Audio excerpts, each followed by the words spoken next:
National ಪಾಲಿಟಿಕ್ಸ್ನ ಸುದ್ದಿಯೊಂದಿಗೆ ಇವತ್ತಿನ party ರೌಂಡ್ಸ್ನ ಶುರು ಮಾಡ್ತಾ ಇದ್ದೀವಿ. ಉತ್ತರ ಪ್ರದೇಶದ ಬಿಜೆಪಿಯಲ್ಲಿ ಬಿರುಗಾಳಿ ಎದ್ದಿದೆ. ಲೋಕಸಭಾ ರಿಸಲ್ಟಿನ ಪರಿಣಾಮ ಇದು.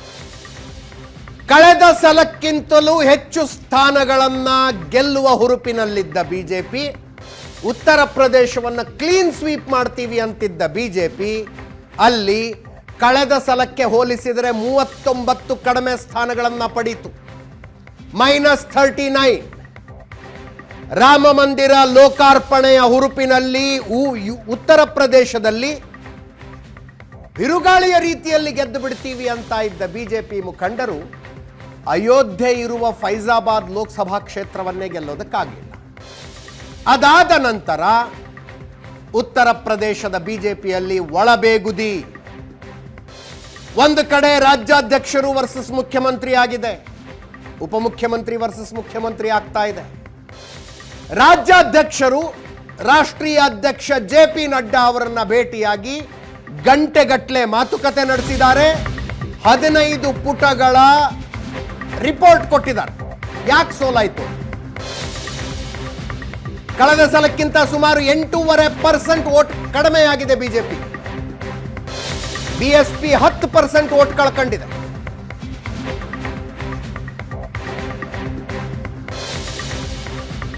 ಪ್ರತಿ 3 ದಲಿತರಲ್ಲಿ ಒಬ್ಬ ದಲಿತ ಮಾತ್ರ ಬಿಜೆಪಿಗೆ ಮತ ಹಾಕಿದ್ದಾನೆ ಅಂತ ಇಂಟರ್ನಲ್ ಸರ್ವೆ ಹೇಳ್ತಾ ಇದೆ.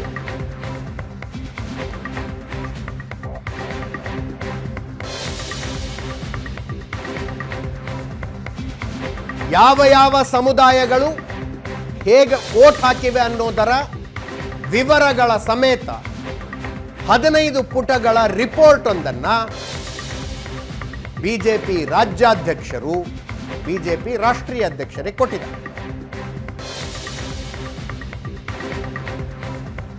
ಉತ್ತರ ಪ್ರದೇಶವನ್ನು ಪಾಪ್ಯುಲರ್ಲಿ 6 ವಲಯಗಳನ್ನಾಗಿ ಗುರುತಿಸಲಾಗುತ್ತೆ. 6ಕ್ಕೆ 6 ಕಡೆ ಬಿಜೆಪಿಗೆ ಮತ ಕುಸಿತ ಆಗಿದೆ.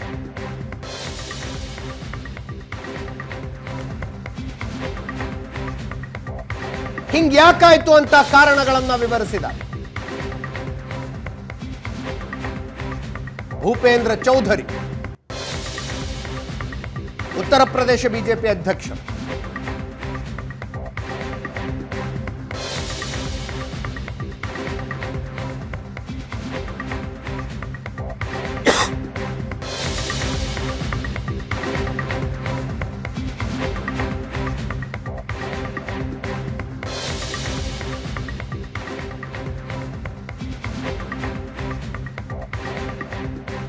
ಎರಡು 2014 ಚುನಾವಣೆ ಮೋದಿ ಪ್ರಧಾನಿ ಅಭ್ಯರ್ಥಿಯಾಗಿ ಘೋಷಣೆಗೊಂಡಿದ್ರು. ಅಮಿತ್ ಶಾ ಉತ್ತರ ಪ್ರದೇಶ ಬಿಜೆಪಿಯ ಚುನಾವಣಾ ಉಸ್ತುವಾರಿ ವಹಿಸಿಕೊಂಡಿದ್ರು. 61 ಸ್ಥಾನಗಳನ್ನ ಹೆಚ್ಚುವರಿಯಾಗಿ ಗಳಿಸಿಕೊಂಡ ಬಿಜೆಪಿ ಒಟ್ಟು 71ಕ್ಕೆ ತಲುಪಿತು.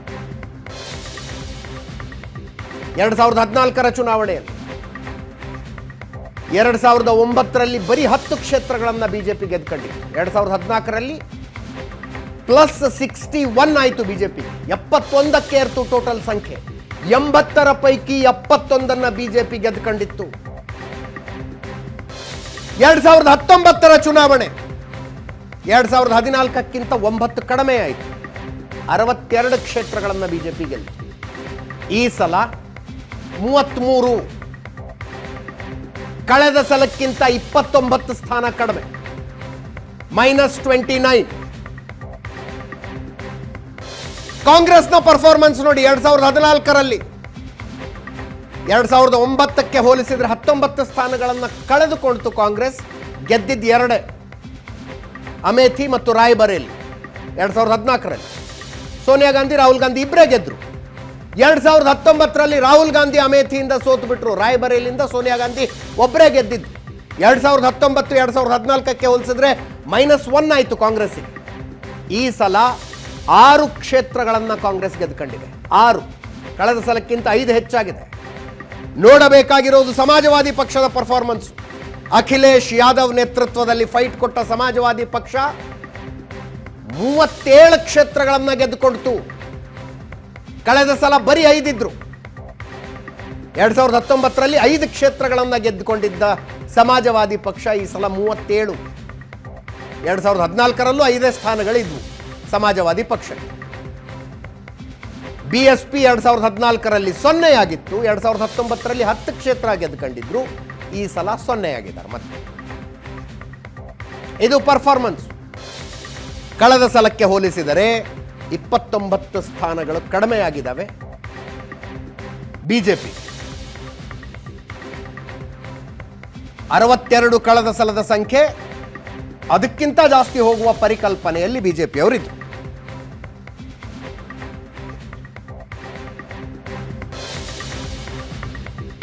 .3% ಓಟ್ ಈ ಸಲ ಬಿಜೆಪಿ. ಕಳೆದ ಸಲಕ್ಕೆ ಹೋಲಿಸಿದರೆ 8.5% ಕಡಿಮೆಯಾಗಿದೆ. ಕಾಂಗ್ರೆಸ್ 9.5% ಓಟ್ ತೆಗೆದುಕೊಂಡಿದೆ. ಕಳೆದ ಸಲಕ್ಕಿಂತ 3 ಸ್ಥಾನಗಳ 3% ಜಾಸ್ತಿ. 15% ಮತ ಪ್ರಮಾಣವನ್ನು ಹೆಚ್ಚಿಸಿಕೊಂಡಿರೋದು ಸಮಾಜವಾದಿ ಪಕ್ಷ. 33.5% ಓಟ್ ತಗೊಂಡು 37 ಸೀಟ್ ತಗೊಂಡಿದೆ ಸಮಾಜವಾದಿ ಪಕ್ಷ. BSPಯ ಓಟ್ ಪರ್ಸೆಂಟೇಜ್ 10% ಕಡಿಮೆ ಆಗಿದೆ, 9.3%. ಕಳೆದ ಸಲ 19.3. ಇದು ಓಟಿನ ಪ್ರಮಾಣ. ಈ ರಿಸಲ್ಟ್ ಬರೋದಕ್ಕೆ ಕಾರಣ ಏನು? ಕುರ್ಮಿ ಮತ್ತು ಮೌರ್ಯ ಸಮುದಾಯಗಳ ಬಿಜೆಪಿಯನ್ನು ಬೆಂಬಲಿಸಿಲ್ಲ ಅಂತ ರಾಜ್ಯಾಧ್ಯಕ್ಷರ ರಿಪೋರ್ಟ್ ಹೇಳ್ತಾ ಇದೆ. ಕುರ್ಮಿ ಮೌರ್ಯ ಸಮುದಾಯಗಳ ಬಿಜೆಪಿಯನ್ನು ಬೆಂಬಲಿಸಿಲ್ಲ. 8% ಓಟ್ ಕುಸಿತ ಆಗಿದೆ. BSPದು ಸಂಖ್ಯೆ ಕಡಿಮೆ ಆಗಿದೆ. ದಲಿತರ 3 ಮತಗಳ ಪೈಕಿ 1 ಮತವನ್ನು 1/3 ದಲಿತ ಓಟ್ ಮಾತ್ರ ಬಿಜೆಪಿಗೆ ಬಂದಿದ್ದಾವೆ. ಇದಕ್ಕೆಲ್ಲ ಕಾರಣ ಅಧಿಕಾರಿಗಳ ವರ್ತನೆ ಸರ್ಕಾರ ಮತ್ತು ಪಕ್ಷದ ಮೇಲೆ ಪರಿಣಾಮ ಬೀರಿದೆ. ಅಧಿಕಾರಿಗಳ ವರ್ತನೆ ಸರ್ಕಾರ ಮತ್ತು ಪಕ್ಷದ ಮೇಲೆ ಪರಿಣಾಮ ಬೀರಿದೆ. ಎಲ್ಲರಿಗಿಂತ ಮೊದಲೇ ಟಿಕೆಟ್ ಘೋಷಣೆ ಮಾಡಿದ್ದು ತಪ್ಪಾಗಿದೆ ಅಂತ ರಿಪೋರ್ಟ್ ಹೇಳ್ತಾ ಇದೆ.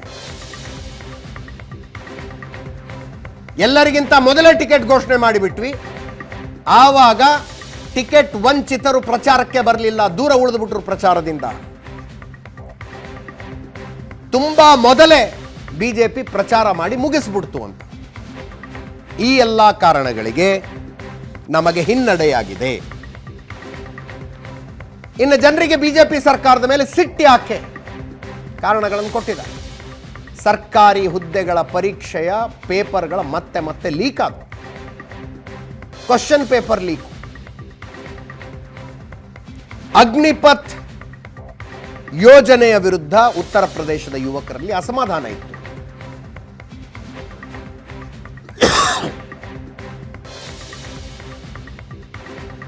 ಬಿಜೆಪಿ ನಾಯಕರು ಸಂವಿಧಾನ ಬದಲಾವಣೆಯ ಹೇಳಿಕೆಗಳನ್ನು ಕೊಟ್ಟು ಜನರಿಗೆ ಬೇಜಾರು ತರಿಸಿದರು. ಹಳೆ ಪಿಂಚಣಿ ಯೋಜನೆಯನ್ನ ಮತ್ತೆ ತರೋದಕ್ಕೆ ರಾಜ್ಯ ಸರ್ಕಾರ ಬೆಂಬಲ ಕೊಡಲಿಲ್ಲ. OPS NPS ಫೈಟ್ ಇತ್ತು. NPS new pension scheme. New pension scheme ಕೇಂದ್ರ ಸರ್ಕಾರದಿಂದ ಘೋಷಣೆಯಾದಾಗ ರಾಜ್ಯ ಸರ್ಕಾರ ಇಲ್ಲ ನಾವು ಓಲ್ಡ್ ಪೆನ್ಷನ್ ಸ್ಕೀಮ್ನಲ್ಲೇ ಇರ್ತೀವಿ ಅಂತ ಹೇಳಬೇಕಾಗಿತ್ತು. ಹಂಗೆ ಹೇಳಲಿಲ್ಲ ಅವರು. ಸರ್ಕಾರ ಕೆಲಸ ಮಾಡುವ ರೀತಿಯ ಬಗ್ಗೆ ಬಿಜೆಪಿ ಕಾರ್ಯಕರ್ತರಲ್ಲಿ ಅಸಮಾಧಾನ ಇತ್ತು. ಈ ಎಲ್ಲ ಕಾರಣಗಳಿಗೆ 29 ಸ್ಥಾನಗಳನ್ನು ಕಳೆದುಕೊಂಡಿದ್ದೇವೆ ಅಂತ ರಿಪೋರ್ಟ್ ಕೊಟ್ಟಿದ್ದಾರೆ. ಹೈಕಮಾಂಡ್ ಹೇಳಿ ಕಳಿಸಿದೆಯಂತೆ ಉಪಚುನಾವಣೆಗಳು ಮುಗಿಯೋ ತನಕ ಸುಮ್ಮನಿರಿ, ಆಮೇಲೆ ಮಾತಾಡೋಣ ಅಂತ. ನನ್ನ ಕೊಲ್ಲಿಗ ಪ್ರಶಾಂತ್ ನಾಥ್ ನೇರ ಸಂಪರ್ಕದಲ್ಲಿದ್ದಾರೆ. ಪ್ರಶಾಂತ್, ಗೆಲುವಿಗೆ ಬಹಳ ಜನ ಅಪ್ಪಂದರು, ಸೋಲು ಅನಾಥ, ಸೋಲಿಗೆ ಕಾರಣಗಳೇನು ಅಂದಾಗ ಒಬ್ಬರ ಮೇಲೆ ಒಬ್ಬರು ಎತ್ತು ಹಾಕೋದು, ಇದು ಸಹಜವಾಗಿ ರಾಜಕಾರಣದಲ್ಲೂ ನೋಡೋಕೆ ಸಿಗುತ್ತೆ. ಅಜಿತ್, 3 ಚುನಾವಣೆಗಳನ್ನು BJP ಸತತವಾಗಿ ಗೆತ್ತು. 4 ಚುನಾವಣೆ ಇನ್ಫ್ಯಾಕ್ಟ್ 2014, 17, 19, 22. 2 ಲೋಕಸಭೆ 2 ವಿಧಾನಸಭೆಗಳಲ್ಲಿ ಒಂದು ಭರ್ಜರಿ ಬಹುಮತ BJPಗೆ ಉತ್ತರ ಪ್ರದೇಶದಲ್ಲಿ ಬಂತು. ಆದರೆ ಈ ಚುನಾವಣೆಯಲ್ಲಿ ಏಕಾಏಕಿ 8% ಮತಗಳನ್ನು BJP ಎಲ್ಲ ರೀಜನ್ಸ್ನಲ್ಲಿ ಕಳ್ಕೊಂಡಿದೆ. Western UP, eastern UP, central UP, Bundelkhand ಈ ಭಾಗಗಳಲ್ಲಿ 8% ಮತಗಳನ್ನು BJP ಕಳೆದುಕೊಂಡಿದೆ. ಅದಕ್ಕೆ ಕಾರಣ ಏನು ಅಂತಕ್ಕಂಥ ಒಂದು ಕೆಸರೆ ರಚಾಟದಲ್ಲಿ ಉತ್ತರ ಪ್ರದೇಶದ ಬಿ ಜೆ ಪಿ ನಾಯಕರು ತೊಡಗಿದ್ದಾರೆ. ಯೋಗಿ ಆದಿತ್ಯನಾಥ್ ಮೊದಲಿಗೆ ಹೇಳಿದರು ಓವರ್ ಕಾನ್ಫಿಡೆನ್ಸ್ ಕಾರಣ ಆಯಿತು, ಅಷ್ಟೇ ಹೇಳಲಿಲ್ಲ ಅವರು.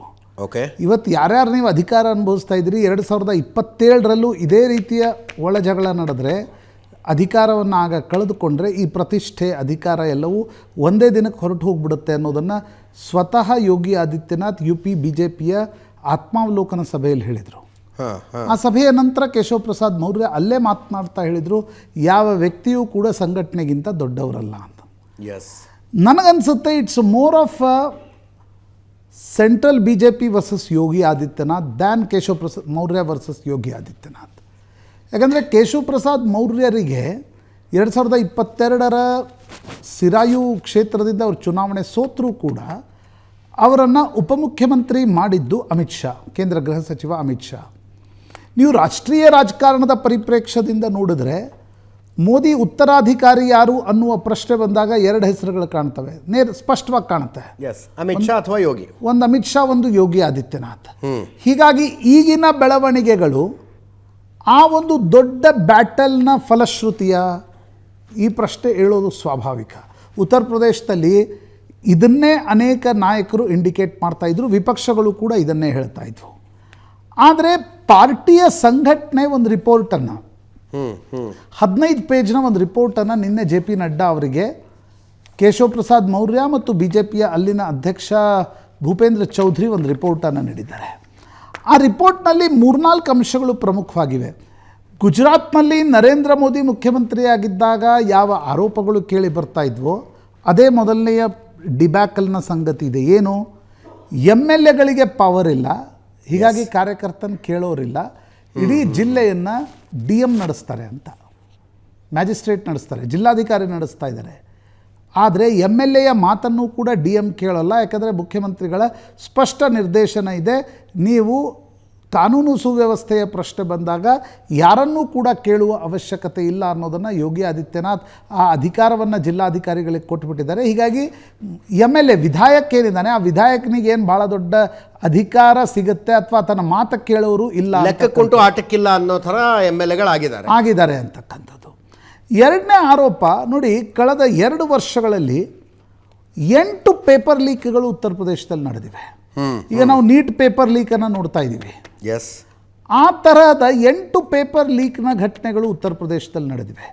ಅದು ಕೂಡ ಯುವ ಸಮುದಾಯದಲ್ಲಿ ಒಂದು ಮಟ್ಟದ ತಳಮಳವನ್ನು ಸೃಷ್ಟಿಸಿದೆ ಅಂತಕ್ಕಂಥದ್ದನ್ನು ಪಾರ್ಟಿ ಇಂಟರ್ನಲ್ ರಿಪೋರ್ಟ್ ಹೇಳ್ತಾ ಇದೆ. ಮೂರನೇ ಅತಿ ದೊಡ್ಡ ಕಾರಣವನ್ನು ಪಾರ್ಟಿ ಸಂಘಟನೆ ಪಿನ್ ಪಾಯಿಂಟ್ ಮಾಡ್ತಾ ಇರೋದು, ನಿಧಾನವಾಗಿ ಬಿಹಾರದಂತೆ ಉತ್ತರ ಪ್ರದೇಶದಲ್ಲೂ ಕೂಡ BJP versus Akhilesh Yadav fight ಏನಿದೆ ಅದು ಅಗಡ ವರ್ಸಸ್ ಪಿಚಡ, ಅಂದರೆ advantage group versus not advantage group ನಡುವಿನ ಒಂದು ಯುದ್ಧವಾಗಿ ಮಾರ್ಪಡ್ತಾ ಇದೆ. ಅದರ ಲಾಭ ಅಖಿಲೇಶ್ಗಾಗಿದೆ, ಅದರ ನಷ್ಟ ನಮಗಾಗಿದೆ ಅಂತಕ್ಕಂಥದ್ದನ್ನು ಪಾರ್ಟಿ ರಿಪೋರ್ಟ್ ಹೇಳ್ತಾ ಇದೆ.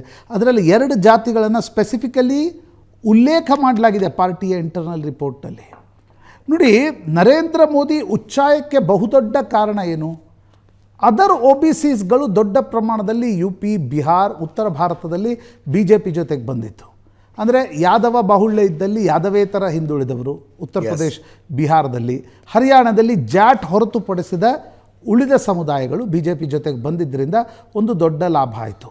ಈ ಇಂಟರ್ನಲ್ ರಿಪೋರ್ಟ್ ಹೇಳ್ತಾ ಇದೆ ಮೌರ್ಯ ಸಮುದಾಯ, ಯಾವ ಮೌರ್ಯ ಸಮುದಾಯ ಕೇಶವ ಪ್ರಸಾದ್ ಮೌರ್ಯ ಸಮುದಾಯಕ್ಕೆ ಸೇರ್ತಾರೋ ಆ ಮೌರ್ಯ ಸಮುದಾಯ ನಮ್ಮಿಂದ ದೂರ ಹೋಗಿದೆ ಅಂತಕ್ಕಂಥದ್ದನ್ನು ಇಂಟರ್ನಲ್ ರಿಪೋರ್ಟ್ ಹೇಳ್ತಾ ಇದೆ. ಲೋಧ ಸಮುದಾಯ, ಕಲ್ಯಾಣ್ ಸಿಂಗ್ ಮತ್ತು BJPಯ ಉಚ್ಚಾಯ ಉತ್ತರ ಪ್ರದೇಶದಲ್ಲಿ ಆರಂಭವಾಗಿದ್ದೇ ಲೋಧರು ದೊಡ್ಡ ಪ್ರಮಾಣದಲ್ಲಿ BJP ಜೊತೆಗೆ ಬಂದಾಗ, ಅದು ಉಮಾಭಾರತಿ ಕೂಡ ಅದೇ ಸಮುದಾಯಕ್ಕೆ ಸೇರಿದವರು, ಕಲ್ಯಾಣ್ ಸಿಂಗ್ ಕೂಡ ಅದೇ ಸಮುದಾಯಕ್ಕೆ ಸೇರಿದವರು. ಆ 2 ಸಮುದಾಯಗಳು BJPಯಿಂದ ದೂರ ಹೋಗ್ತಾ ಇವೆ ಅಂತಕ್ಕಂಥದ್ದನ್ನು ರಿಪೋರ್ಟ್ ಹೇಳ್ತಾ ಇದೆ. ಅಷ್ಟೇ ಅಲ್ಲ, ಅತಿ ಹಿಂದುಳಿದ ವರ್ಗಗಳು ಏನು BJP ಜೊತೆಗಿದ್ವು ಅವು BJP ಜೊತೆಗೆ ಕಳೆದ 4 ಚುನಾವಣೆಯಲ್ಲಿ ನಿಂತ್ಕೊಂಡಿಲ್ಲ ಅನ್ನೋದು ಕೂಡ ಈ ರಿಪೋರ್ಟ್ ಹೇಳ್ತಾ ಇದೆ. ಸ್ವಲ್ಪ ಅಖಿಲೇಶ್ ಯಾದವ್ ಒಯ್ದಿದ್ದಾರೆ, ಇನ್ನೊಂದಿಷ್ಟು ದಲಿತ ಮತಗಳನ್ನು, ಅಂದರೆ ಮಾಯಾವತಿ ಸ್ಟ್ರೆಂತ್ ಇದ್ದರೆ ಮಾತ್ರ BJP ವೋಟ್ ಬರ್ತವೆ. ಮಾಯಾವತಿ ಒಂದು ರೀತಿಯಾಗಿರ್ತಕ್ಕಂಥ ಫಿಸಲ್ ಔಟ್ ಆದರೆ ಅದರ ನಷ್ಟ BJPಗೆ ಆಗಿದೆ ಅಂತಕ್ಕಂಥದ್ದನ್ನು ಕೂಡ ರಿಪೋರ್ಟ್ ಹೇಳ್ತಾ ಇದೆ. ಅಂದರೆ ಈ ಪ್ರಮುಖ ಕಾರಣಗಳಲ್ಲಿ ನನಗನ್ಸುತ್ತೆ ಅಗಡ ವರ್ಸಸ್ ಪಿಚಡ ಏನಿದೆ ಅದು ಉತ್ತರ ಪ್ರದೇಶ್ ಬಿಹಾರದಂಥ ರಾಜ್ಯದಲ್ಲಿ 2015 ಇದು ಅರ್ಥ ಆಯ್ತು. ಇದು ಎಲ್ಲಿಗೆ ಹೋಗಿ ನಿಲ್ಲುತ್ತಿದ್ದು? ಯೋಗಿ ಆದಿತ್ಯನಾಥರ ಬದಲಾವಣೆ ಮಾಡಬೇಕು ಅಂತ ಕೂಗೇಳೋವರೆಗೂ ಹೋಗುತ್ತಾ? ನೋಡಿ ನನಗೆ ಆ ರಿಸ್ಕ್ ಅನ್ನ ಮೋದಿ ಅಮಿತ್ ಶಾ ತೆಗೆದುಕೊಳ್ಳಬಲ್ರ? 10 ಬೈ ಎಲೆಕ್ಷನ್ಸ್ಗಳು ಬರ್ತಾವೆ ಈಗ. ಆ 10 ಬೈ ಎಲೆಕ್ಷನ್ಸ್ಗಳ ರಿಸಲ್ಟ್ ಏನು ಅಂತಕ್ಕಂಥದ್ದು ಮುಖ್ಯ. ಓಕೆ. ಆದರೆ ಒಂದು ಅಂಶ ಸ್ಪಷ್ಟ, ಯೋಗಿ ಆದಿತ್ಯನಾಥರನ್ನ ತೆಗೆದ್ರೆ BJP ಉತ್ತರ ಪ್ರದೇಶದಲ್ಲಿ ಇಬ್ಬಾಗ ಆದರೂ ಆಶ್ಚರ್ಯ ಇಲ್ಲ. ಹೌದು ಹೌದು. ಅಂದರೆ ಯೋಗಿ ಆದಿತ್ಯನಾಥ್ 2017ರಿಂದ ಮೆಲೋ ಡೌನ್ ಆಗಿದ್ದಾರೆ. 17ರ ಮುಂಚಿನ ಯೋಗಿ ಆದಿತ್ಯನಾಥರನ್ನು ನೋಡಿದರೆ ಹಿಂದೂ ಯುವ ವಾಹಿನಿಯ ಮೂಲಕ ಪದೇ ಪದೇ BJP ಗುಟ್ರು ಹಾಕ್ತಿದ್ರು ಅವರು. ಹೀಗಾಗಿ ಮುಖ್ಯಮಂತ್ರಿ ಸ್ಥಾನದಿಂದ ತೆಗೆದ್ರೆ ಉಳಿದ ಕಡೆ ಕೂತಂತೆ ಯೋಗಿ ಆದಿತ್ಯನಾಥ್ ಸುಮ್ಮನೆ ಕೊಡ್ತಾರೆ ಅಂತಕ್ಕಂಥದ್ದಿಲ್ಲ. ಮತ್ತು ನನಗನ್ಸುತ್ತೆ ಇವತ್ತಿನ ಸ್ಥಿತಿಯಲ್ಲಿ BJP cannot afford to do that. Yes. ಆದರೆ ಕೋರ್ಸ್ ಕರೆಕ್ಷನ್ ಏನು ಮಾಡ್ಕೊಳ್ಳುತ್ತೆ ಅನ್ನೋದು ಮುಖ್ಯ ಆಗುತ್ತೆ. ನನಗನ್ಸುತ್ತೆ UP BJPಯ ಜಗಳ ಏನಿದೆ ಅದು ಸ್ಪಿಲ್ ಓವರ್ ಆದರೆ ರಾಷ್ಟ್ರೀಯ BJPಯಲ್ಲೂ ಕೂಡ ಜಗಳಗಳ ಆರಂಭ ಆಗ್ಬೋದು. ಅಜಿತ್, ರಾಷ್ಟ್ರೀಯ BJPಯಲ್ಲಿ ಜಗಳ ಅಂದರೆ ಯೋಗಿ ಆದಿತ್ಯನಾಥ್ ಬಣ ಒಂದು ತಯಾರಾಗ್ಬೋದು ಅನ್ನೋ ಲೆವೆಲ್ ಅಲ್ಲ.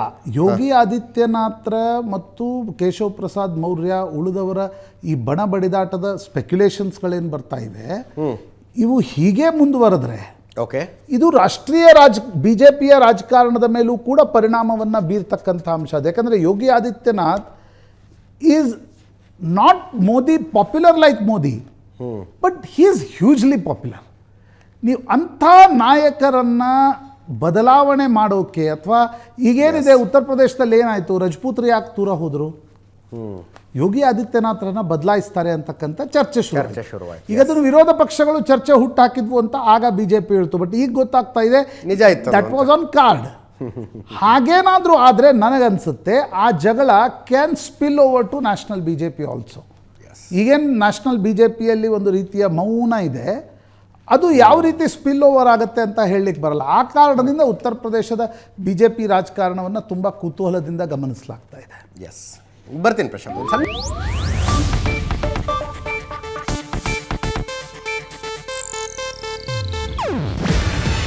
ಇದು ಏಷ್ಯಾನೆಟ್ ನ್ಯೂಸ್ ನೆಟ್ವರ್ಕ್ ಪ್ರಸ್ತುತಿ. ನೀವು ನೋಡ್ತಿದ್ದೀರಾ ಏಷ್ಯಾನೆಟ್ ಸುವರ್ಣ ನ್ಯೂಸ್.